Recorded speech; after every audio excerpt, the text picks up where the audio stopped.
Na mtazamaji wangu, leo hii ikiwa ni tarehe 27 mwezi wa 5 mwaka 2026, kwa kweli uongozi wake Rais Mama Samia Suluhu Hassan umeweza kukumbwa na maandamano makubwa, maandamano yanayozidi kuaminika kufanyika tarehe 7 mwezi wa 7 mwaka 2026.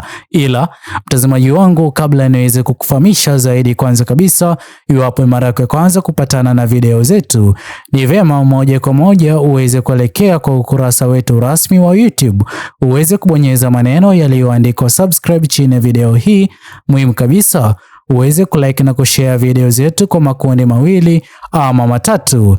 Naam, mtazamaji wangu, kwa mujibu wa kile ambacho kimeweza kuchapishwa na mwanaharakati Mariam Sarungi kwa ukurasa wake rasmi wa mtandao wa Instagram, pia mtandao wake wa X maarufu kama Twitter, hapo awali ameweza kuweka wazi kwamba kutakuwa na mega protest ambayo itaweza kudemand Mheshimiwa Tundu Lissu aweze kuachiwa huru pamoja na uhuru wa Tanganyika.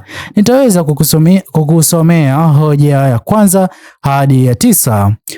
Naam, hoja ya kwanza ni ya kwamba Mheshimiwa Tundu Lissu aweze kuachiwa huru, free Tundu Lissu na wafungwa wa kisiasa. Hapa hivi Mariam Sarungi ameweza kuweka hadharani jinsi ambavyo idadi kubwa ya wale waliokuwa wakipinga na kukosoa serikali yake Rais Mama Samia Suluhu Hassan na wakaweza kukamatwa katika uchaguzi uliokuwa wa Oktoba 29, wote waweze kuachiwa huru. Pia hoja ya pili ambayo ameweza kuizungumzia ni CCM must go.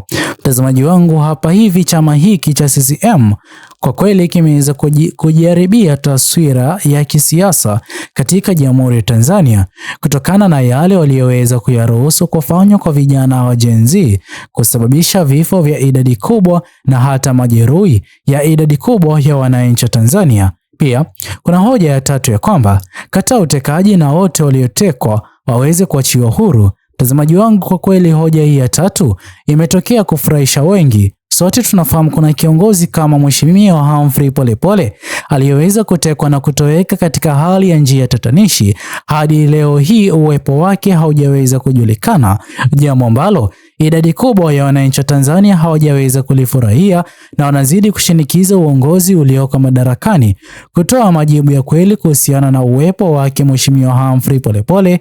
Hii ni baada ya jamaa na familia yake Mheshimiwa Humphrey Polepole kuweka hadharani kwamba hawajui aliko Mheshimiwa Humphrey Polepole. Pia mtazamaji wangu, kuna swala lingine katika hoja hiyo ya tatu, kutokana na kutekwa kwa juzi kati kwa msaidizi wake Mheshimiwa Lissu, jambo hilo ambalo liliweza kuibua mjadala mzito kwa mara nyingine. Hivi sasa katika maandamano hayo ya tarehe 7 mwezi wa 7 mwaka 2026 limeweza kuwekwa ndani. Pia mtazamaji wangu, kwa hoja ya 4 iliyokuwa imeweza kuzungumziwa hapa hivi ni ya kwamba serikali ya mpito pamoja na katiba mpya. Mtazamaji wangu, katiba mpya ni gumzo zito ambalo limekuwa likizungumziwa hata katika maandamano ya vijana Gen Z, maandamano ya tarehe 29 Oktoba mwaka 2025. Hivi sasa bado swala hilo linazidi kushinikizwa na hata kuzungumziwa ili uongozi ulioko madarakani ufanye marekebisho kwa katiba mpya iweze kupatikana katika Jamhuri ya Tanzania. Pia mtazamaji wangu, kuna hoja ya 5, kuna uhuru wa Watanganyika, jambo ambalo hivi sasa Watanganyika wengi wanaamini kwamba kumeweza kupanda kwa bei za mafuta, ila eneo ambalo bei zinazidi kupanda kwa kiasi kikubwa ni Tanganyika, tofauti kabisa na Zanzibar.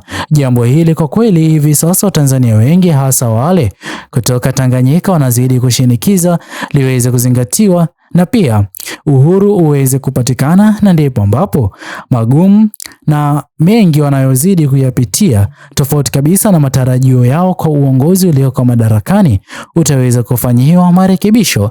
Pia mtazamaji wangu, kuna hoja ya 6 ambayo ni kama imeweza kutonesha vidonda idadi kubwa ya wananchi wa Tanzania, ya kwamba tupeni miili ya ndugu zetu tuweze kuwazika. kwa heshima. Mtazamaji wangu, hoja hii ya sita inazidi kuzungumzia jinsi ambavyo serikali baada ya uchunguzi ulioweza kufanyika uliweza kuweka hadharani ya kwamba zaidi ya watu 512 waliweza kuaga dunia, jambo ambalo idadi kubwa ya familia zilizoweza kuathirika na vifo hivyo vya idadi kubwa ya vijana jenzi waliokuwa wakiandamana, walioweza kupigwa risasi na kuaga dunia, waliweza kuweka hadharani kwamba hawakuweza kupata hata miili ya jamaa wao kwa ajili ya kuwazika katika njia ya heshima.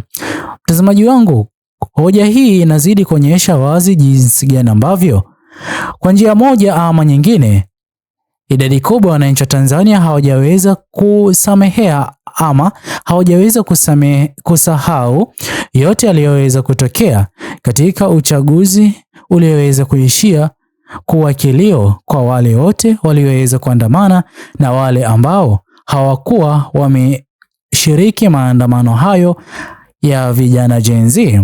Pia mtazamaji wangu, kuna hoja ya 7 ambayo inazidi kuzungumziwa ya kwamba tunapinga kupanda kwa bei za mafuta na gharama kubwa za maisha.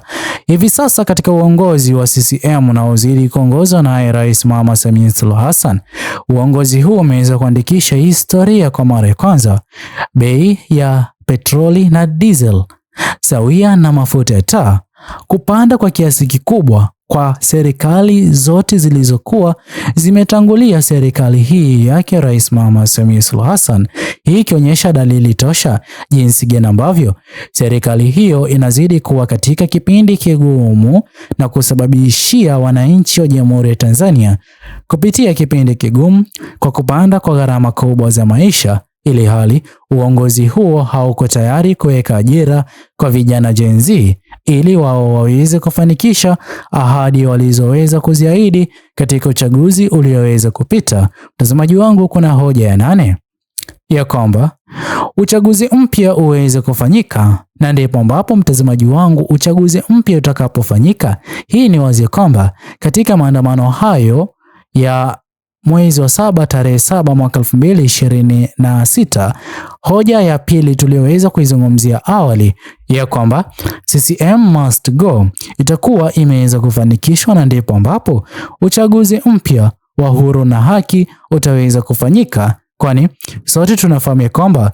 uchaguzi wa mwaka 2025 haukuweza kuwa uhuru na haki kwa Mheshimiwa Lissu kuzuiwa gerezani na hata chama pinzani, chama kikuu kwa siasa za Jamhuri ya Tanzania, chama Chadema, kunyimwa tiketi ya kugombea nafasi ya urais na nafasi zingine katika uchaguzi ulioweza kupita.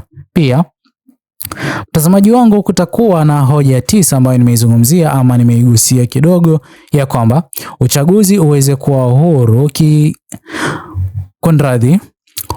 uchunguzi huru wa kimataifa na kukamatwa kwa wote walioweza kuhusika kwa madhila na swala la utumiaji wa nguvu kupita kiasi ulioweza kutokea katika uchaguzi wa mwaka 2025.